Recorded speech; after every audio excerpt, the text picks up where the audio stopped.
Friends, welcome back to the Wild at Heart podcast. John Eldridge here in the week of August 10th, dropping in to the series that we started.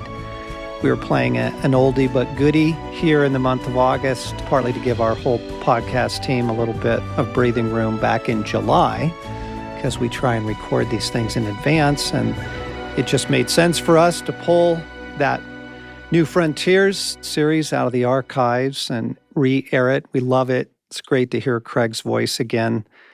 But we're actually interrupting it today because while that is timeless, it's not totally timely in the sense of we've got some things on our hearts for you right now as the world continues to shift and change, and as schooling situations continually change for you parents. And I wanted to step into the studio with Morgan because as we've been praying personally here as a team, Jesus has been speaking some very specific instructions to us in this hour.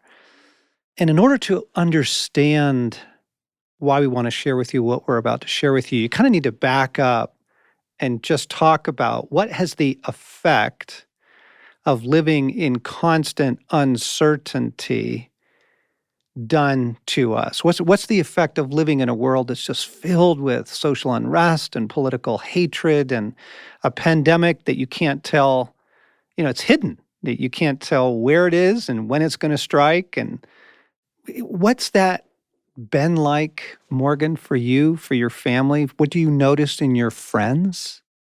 Yeah, John, I have a privilege of spending time asking those questions to allies of ours around the globe. And what's intriguing is a lot of it goes unnamed and undetected until something goes wrong, right? I find that I'm shorter fused than normal. I find that the fruit of my actions or decisions demonstrate there isn't much in the tanks. Not a lot of reserves these days there, buddy. Right? And now I can name circumstances, right? I've just thrown myself into the launch of becoming a king over the spring into summer, and then hit a hard eject and got some time of reprieve with the family. But still, having said that, there's this pervasive atmosphere. And it's interesting. I don't go to grocery stores. I just don't live in that space. I do it online, or Sherry does it. And I went in to pick a few things up, and it was like hostility. It was quiet. There weren't too many people, but everyone was masked, obviously. And I go to put my debit card in, and there's shrink wrap on the machine. And I said to the guy, I was like, where do I stick my card? He's like, you can still stick it in there. It's just shrunk wrap. And I was like, this is like my Jewish grandmother's furniture. I remembered being sticky to her couch when I was 8 years old. Everything was wrapped in plastic. And it was like a novelty to me because I don't go in the grocery store. And I walked out and I was charged. I was on alert. I didn't want to make eye contact. Yeah. And I went home and told Sherry, I'm not going into a grocery store again until the pandemic's over. And it was an example of there's a prevailing atmosphere that's like a fish in water, in polluted water. Yes. You just can't name it. Yes. But I'm aware Yes. when I back up, it's affecting most things. Yes. Okay, friends, this is huge. So we're here to name it for ourselves and for you, and then to talk about how we get some grace in it. Have you noticed the mental fragmentation? Have you noticed the scattered thoughts, the forgetfulness? It's like, what'd you say? Because I'm recalling it.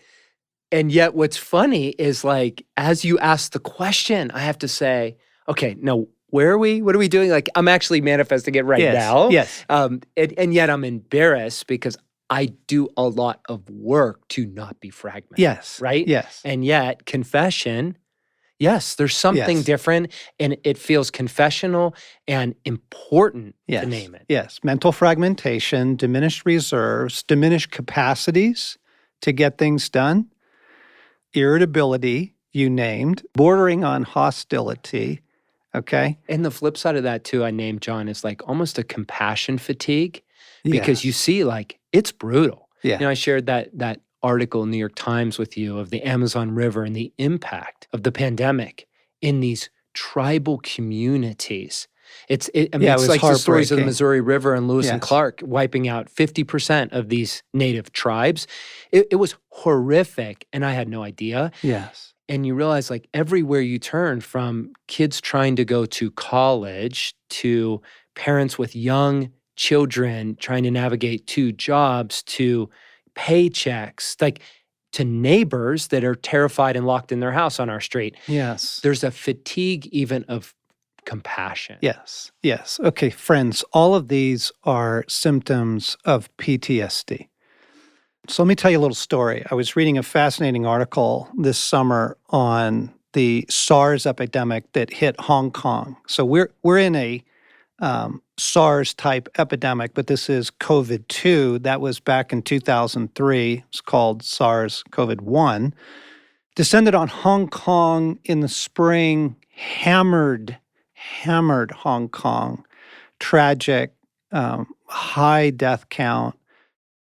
And 3 months, almost like a wildfire coming through, 3 months, and then it subsided and it was over. So very different than our situation. It was contained. It was in a relatively short period of time, although 3 months is brutal.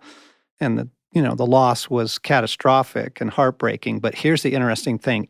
Afterwards, researchers were looking into the mental health impact of what it's like to live through something like that.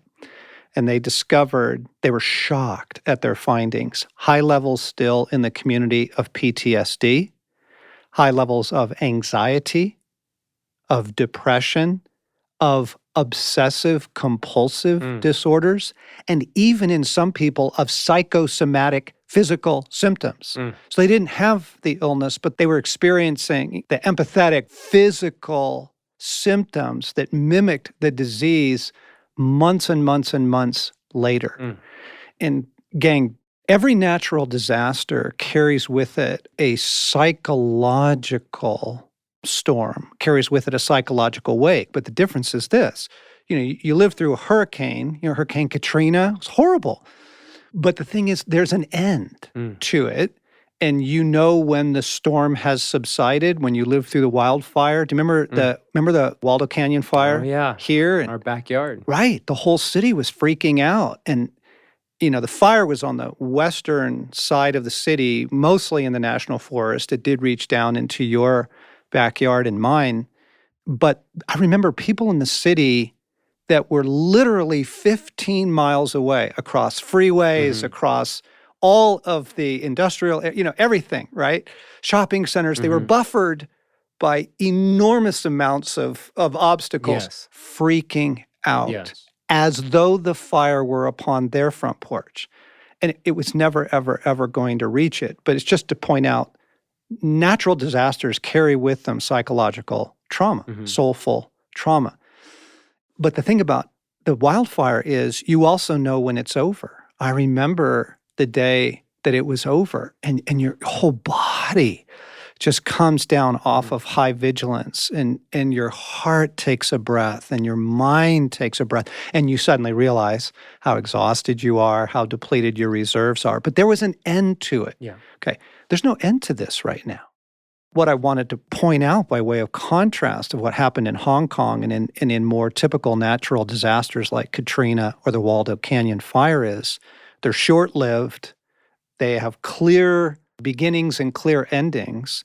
But we have been living through something now for 6 months that's vague and unseen. You don't see where the smoke is, right, of the illness. And at this point, we don't know where the end is. They're talking about vaccines, but, they're also trying to help people be very sober about by the time vaccines get here and by the time they work their way into the population, we're well into next year. And so this is very unusual. It is a natural disaster, and it carries with it a psychological wallop. John, as you share that, there's one other dimension that's coming to mind. Is not only does it not have a seeming end, but this isn't localized. Exactly. Because when you talk about SARS, I remember that. I read some news articles I remember I felt sad because I saw pictures, but I wasn't there. Yes. The Waldo fire, it was immersed in it, and it was our reality Yes. in this local area. Whereas friends in wildfires in California last summer, I empathized with them, but I wasn't in their backyard, right? Bingo. This is not only an epidemic with no end, but it doesn't have a locality. And so I remember being on a call, my first Zoom call with allies around the globe, and they were in China, they were in Australia, South Africa, UK, Ohio, and Hawaii, experiencing the same trauma. Yes. And so there's not only an end, but there's actually no escaping, which I think is very important to name because we're such relational beings and we experience the world globally because of what's coming to us through news feeds. Yeah, exactly. That's so huge to name that. One commentator was writing on it, and he said that the problem with a hidden natural disaster is you don't know where you are safe from it, really. And therefore, you don't know when you are safe. And so you're in this constant state of braced. Just everybody's living braced. Braced for the next personal news that's going to come, the next text you get, braced for the next news report you hear. And then you add to that, the racial trauma and violence, the political hatred, the world kind of blowing up around us. So that's also a kind of disaster, carrying with it all of the harm to the soul. And we're living in this cauldron of it right now. And the people of God, the friends of Jesus, need to be very, very deliberate about what we do with this, what we're thinking about, where our attention is focused, how we are caring for our souls. I was reading the story of Paul and his shipwreck in Acts. I think Jesus just guided me to it the other day. I was looking for something else, but then I found myself in Acts 27 reading that story of the shipwreck, and he gets a passage on board what he doesn't know is the Titanic, right? Although a lot smaller. Yeah, and with a sail. With a sail. And they think everything's great, and they're out, and they're even describing in the passage calm winds, and then this hurricane hits. And it literally drives the ship for 2 weeks, being driven at sea by this storm. Everyone is sure that they're going to die. And there's this moment where Paul gathers the crew and everybody on board and the centurions that are guarding him and his companions. And he says, look, everybody, you've been living for 14 days in constant suspense. I want everyone to take a bite to eat. You need to pause and eat. And it's just this incredibly kind moment. Doesn't lead them in a Bible study, doesn't even lead them in prayer. He just says, you need to stop because you've been on hypervigilance now for 14 days and it's going to wreck you. And what I appreciate about the story is Paul knows it's going to get a little worse. That what's going to happen is they're going to get near shore, the ship's going to ground, the sea is going to destroy the ship, and everybody has to swim for the beach. Now, everybody makes it, but there's more trauma coming, is the point. And so Paul pauses them to say, gather yourselves, pull your emotions in, get something to eat, like collect yourself. Yes. Care for your humanity for a moment. Pause, breathe, center yourself. Okay. And I thought to myself, 14 days? That's cheesecake. 14 days of constant suspense. We've been in 5 months of it. And so just like you were saying about the fish and the polluted water, you don't really know it, but we're coming online this week here in August 10th to name it again and say this is taking a toll on all of us. We're all at really low reserves. We're all living with diminished capacities. And now here's the thing. Like Paul's story, we have good reason to believe that more difficulty is coming. And I mean, you just look at the headlines, for heaven's sakes. And we're entering into a fall presidential season where the hatred and the deep, deep division, it's like the Civil War. I mean, the level of deep divisiveness in America and all of that, more news, more global, and then your kids and schooling and all that. This is going to be a difficult fall probably for many of us. And what I felt Jesus saying was, because of that, please take care of yourself right now. Mm-hmm. And please take care of your union with me. And back when the pandemic was peaking back in the spring, I rushed into the presence of God to plead for mercy for the world and to ask him to put a border around it. And he said, there will be mercy. And there was summer. People did get, we got out. The restrictions got lifted in most places, not everywhere, but people were able to take walks and they were able to go get tacos. And, most people were able to see some friends or get together for, dinner with family in their community. There was some breathing room. Mm-hmm. And there was just summer. There was just sunshine, and right? And you guys got out. Oh, we did, right? And it's bumpy, but it was more than lockdown. And it was nourishing. Absolutely. Right? And it was, I think the other piece is, it was more available than we realized because we were hunkered down. Yes, we were vigilant. We were yes. prayerful. We didn't want to be super spreaders, whatever that is. Right.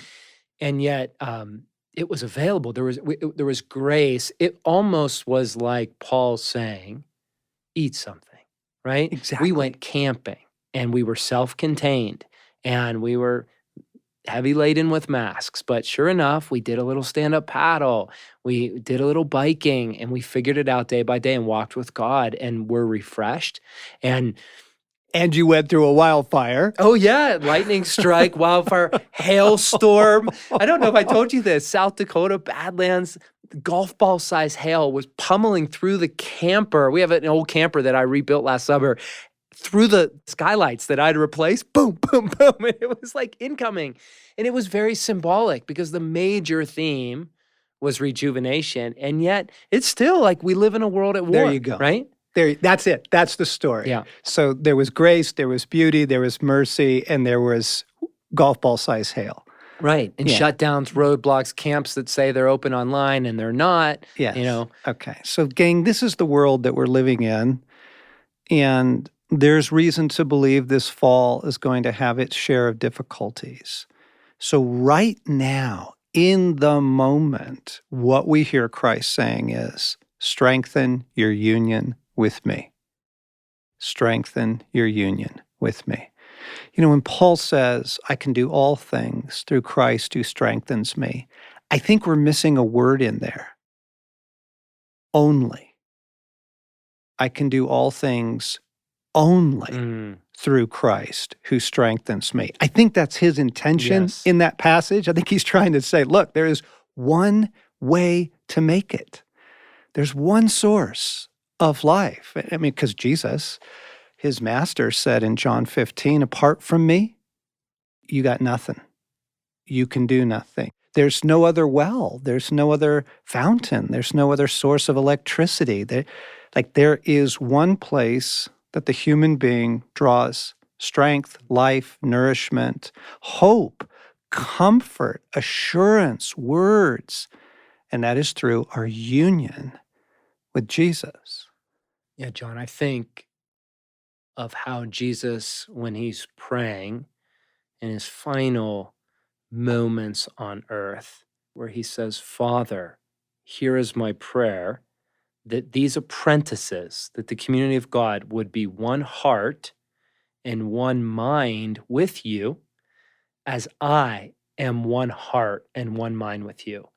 When I hear that, and I've prayed into that pretty consistently of, first of all, it's astounding that that's available. But secondly, what would that reality be like? That in my current circumstances, I am facing some heavy things, like personally, but then also as you're describing this global thing that we cannot minimize. What would it be like if we knew beyond a shadow of doubt that we were in and maturing in the condition of being one heart with God, union in heart and union in mind, that's available. And I hear you saying we need more of it, and there's a way to get there. I think that the perfect storm right now has most of us not thinking about that. The very thing we need, that sounds wonderful, but like you were saying, you weren't even going to go out camping because Right. you were so hunkered down. Yep. That the low-lying PTSD that everyone is experiencing. And then I just want to point out, so you've got diminished reserves and diminished capacities, and you've got the mental fragmentation, emotional exhaustion, compassion fatigue, irritability, bordering, come on rage. It, and then you throw into that the loss of a family member or a chronic illness or bad news about your job or the car's broke again. You throw on top of our fragile state more requirement, more need, more disappointment, and it's rough. I think the other piece that we throw on that's important to name, John, is we're airing this mid-August, and the truth is for many of us, we haven't yet dove into whatever fall looks like, right? With grown kids going to school or not, young kids, and Are they home or not? Yeah. right? But the speculation of it, the energy spent on, is it going to happen or not? Are we going to do it or not? Is it canceled or not? Do we schedule it or not? There's an energy that it baits us to live beyond the moment. And that's where I love Lewis's teaching that's so brilliant, where he says there's two places, two realities in which God exists. It's here in the present moment and in eternity. But the speculation and worry of the future and the regret of the past are simply places where God doesn't dwell. And so I'm aware that without vigilance, my energy and even my spirit runs out. I'm facing some big decisions on September, and I simply can't make those in a normal way in which I would make those. So that speculation is very debilitating. It's exhausting. It's draining the last of our precious resources. And there's a better way. That speculation, by the way, that was what Paul was addressing to the ship crew. He said, you have been living in constant suspense. What's going to happen? What's going to happen? Is the storm subsiding? Are we going to make it? Are we going to hit land? Right? It's that. It's what's going to happen. It's exhausting. It's so mentally fatiguing, and it drains the heart. And so we're coming on air to name these things, interrupting the series on New Frontiers to describe again, put some words to what everyone is living with, and to share with you what we sense Jesus saying. And what we hear him saying is, eyes on me, hearts on me, strengthen your union with me. Like literally, those are the very sentences we've heard him say as we've prayed about this. Eyes on me, hearts on me, strengthen your union with me. I woke up a couple mornings ago, early in the morning, early, 4 a.m., to some real darkness pressing down on my heart. And I was so fatigued by everything we're describing. I was just in that vulnerable place. All I could pray was, Father, fill me. Father, fill me. Father, fill me. That's all I could do. I had to start there. That's all I had. And it was enough. It slowly, through that prayer, he was gaining access again to impart himself to me, his very being, his life to me. And it got me in a better place, which enabled me to get up and pray, which got me in an even better place. John, that's really practical, which helps me because, and I'd like to hear some more on the practicality of it, because here's where I get hung up sometimes is strengthen my union with God sounds amazing and sounds right and sounds important. And it sounds ethereal. It sounds wispy, super spiritual, like, help me understand what you mean without saying union. Your being, your soul, your body, your spirit, your heart, your personhood is by nature an empty cup. You are a vessel that God fills. You are not, by nature, your own fountain. You're just not. That what a human being is a void, a space, a capacity, a beautiful, beautiful pot that God fills, right? And a leaky one at Yeah, that, well, right? Paul says that, right? We have this treasure in earthen vessels. The treasure that we have in earthen vessels is the presence of God in us. So maybe first, just to clarify, there is faith in Christ, there is hope in Christ, but that's actually not what we're describing here. We are describing your being, what you are, your very nature being united to the being and the nature of God, that he comes and people experience it as like he breathes into me hope, right? I really felt saturated in that moment with his love, that kind of language. As you say that, am I right in thinking that there's a dynamism to it, that it can increase and decrease? It's not like I'm united with Christ, now let's go back to the grocery store. It's actually a condition that ebbs and flows. Doesn't it? Oh, yeah? I mean, right? you're one of the most grounded people I know. Well, I don't know about that. And you didn't see me last night. How long does it last? What I know is that it's a breath away. That's where I get my hope, is that union is never far away. And the temptation is feel like we're gone, right? I'm so far out of this. Like I just blew up Yes. with my kids. Yes. It's okay. It's a breath away. Yes. And so I used to think of the leaky vessel of like, I need massive infilling to just get back to adequate, let alone saturated. But for me, for example, just very practical, there's the reality that God, Abraham was a friend of God.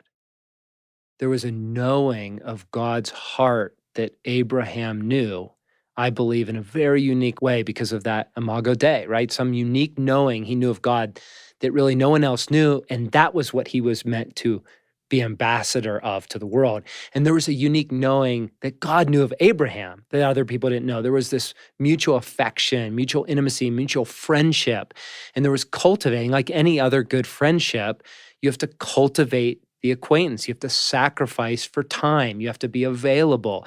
So to choose to cultivate a genuine friendship and knowing of God and being known. Part of that is just like, God, I want to be known by you. I want to share. I want to confess my inner world to you, my reality in this moment of what I'm facing. Here's how I'm reacting. What I mostly feel is pain and sorrow. And I just want you to know that part about me. And I know you know, but I want you to know that I want you to know. Okay, so you asked me, Morgan, what do we do on a practical way to increase our union with God, to strengthen our union with God? And I want to put that in two categories. And we'll start this week and we'll finish next week. Okay. And the two categories are, there are things that we stop doing because they erode our union with God. And there are things that we take up, very simple things, because they strengthen our union with God. It's helpful to think about both, right? Because if you just, for example, speculation and the news, I will guarantee you, you can have the richest, sweetest time with God, encounter His presence, you're being restored in Him. And if you then go and spend the next 40 minutes flipping through your news apps on your phone, right, catching this broadcast, that report, I'll pretty much put my money on it'll be gone. It'll be gone. You will have spent it on all that does to you, the fear, the speculation, the what if, and the anger, and those guys, what are they doing? And, shut that down. And what's and then all the op-ed pieces that you start writing in your head and, right? Like it'll be gone. Right. And so it's not helpful for us merely to say, well, if you'll do these certain things, strengthen strengthen your union with God, you really also have to talk about what erodes your union with God. What are the things? And friends, you know this. Like, we actually could just ask you all the question, what is it that tanks you and just makes God disappear from your life? And what is it in your history that's been nourishing? Like, you have things you have already experienced that work for you. We're going to get to that next week. But let's close this week with, what are the things that erode your union with God? Speculation, fear, worry. Worry is a killer. I mean, Jesus is really very strong about it. He says, I literally do not want you to worry about tomorrow. Do not, he says, it's a command, worry about tomorrow. Why? Because he doesn't like it, or it's not a good reflection of our faith in him? No, because he knows it is poison. It destroys. It erodes the soul, and it erodes our union with God. So, gang, we've been saying this through the spring in some of the Get Your Life Back podcasts, but limit your news intake. 5 minutes a day, 10 minutes, get the basics and get out. Get the basics and get out. What else do you find erodes union with God? Yeah, as you asked that question today, certain trends come to mind, John, where I noticed the erosion of rhythm, just kind of unspoken, but permeating most things, where I make that decision, right, about the news. And then it creeps in because I had to be involved with something. And next thing you know, I've lost that discipline, right? One of the things I need to do that I practice regularly is a hard eject, where I just say it's cold turkey, right? Because it just gets muddled. You mean at the end of the day? So, yeah, it's daily, it's weekly, it's yearly, but there have to be these hard breaks. For example, the spring was a very intense season of offering for me. And I put on the calendar June 26th as my hard eject. Like, come hell or high water, that's my day where I close the computer for a break, a pause. And when that day happened, I was not ready because there were 3, mini crises. Just, it felt very irresponsible. But I know better. I have learned that hard break almost resets my soul. And I remember my first love. I get reoriented. And so for 3 days, it was shakes, detox, 100 reasons to tidy up that one thing. There will always be that one thing. But once I made that break, after about 3 days, there was back to the intimacy, back to the orientation, back to hearing God's voice on a deeper level. One mentor said, when we're busy, the Father is quiet. Well, he was very talkative for about a week. And I even feel emotion come up. Yes. So that's an example of setting hard ejects. There are times we turn off our phones, and for that window, no one can touch our family. Yes. And we are therefore choosing to turn in, Yeah. right? Okay. Turn toward. So to reverse that, then we would say technology erodes your union. It just does. By its nature, it's distracting and addictive. And it's just, then I could answer this. Well, I can quickly type out the answer to that. And I can get back to that. So technology and pace of life erodes your union. Dallas's thing of you must ruthlessly eliminate hurry from your life. And most of the people who heard that felt a stirring of that would be amazing. And then they laughed. Yes. Because it sounds preposterous, right? And yet, practical example, one way to begin is slow everything a little bit. Right. Just simply slow down. Yes. Slow down your eating. Slow down your talking. Slow down your emailing. Slow down your lovemaking. I mean, this isn't sex therapy, but it works. Just a little downshift. Yes. And I know another piece for me, John, Sherry called me on this. It was very revealing. One of the things that can erode my intimacy is my own gifting, because I begin to rely on it rather than, like you said, this living spring of life that exists beyond me. And so she will call me on it. I'm a strategist, I'm an innovator, and a maximizer. And I'll just tie myself into a bird's nest over thinking about the next thing and how we could and what we could. And she requires me, and benevolently, now that we're in 2 decades of this thing, to turn off the strategist. And I have to be disciplined to say there's actually something deeper than my gifting that matters to God, a place to be with God. And ultimately, it's the place where I can actually receive love apart from my gifting. And so Yes. even that is an example of I strategize my way out of crises instead of inviting union, and out of that abiding place saying, God, now how do I use my gifting in the service of love in this hour? Yeah. So gang, what we're encouraging you to do right now is just think about, what is it that fries you? What is it that erodes your union with God? And you can answer that. I know you can. Yeah. You might want to make a list of it, friends. Write them down. Yeah. Make it real practical. Make right? it real, and begin to diminish those things in your life. Some of it, if you're homeschooling your kids because your schools are closed, like that is a burden thrust upon you. So some of it is unavoidable, but a lot of it is not. It's how much time we spend on our phones. It's how much news we're taking in. It's our internal thought life. And so let me close this week with this. The war is for your attention. And this was prior to the pandemic. Everything in our world is screaming for your attention.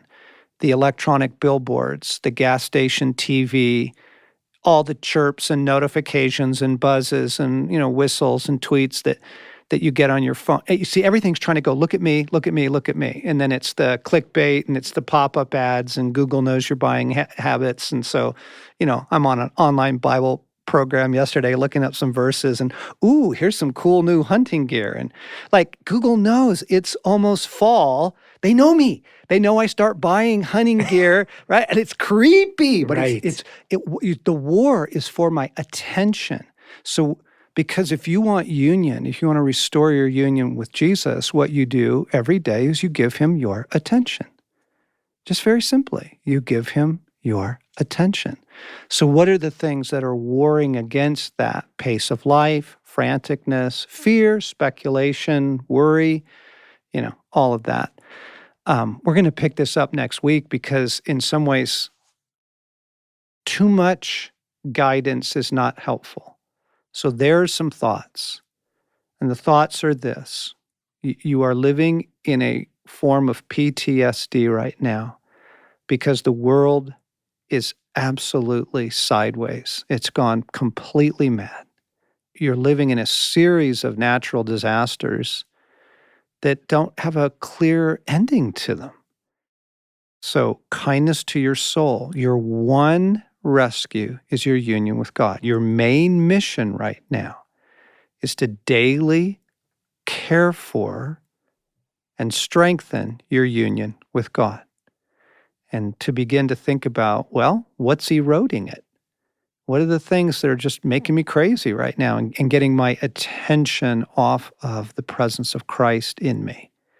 Well, there you go. You've got a starting place. We'll pick it up next week with some of the things on the positive side, simple things we can do to strengthen our union with God.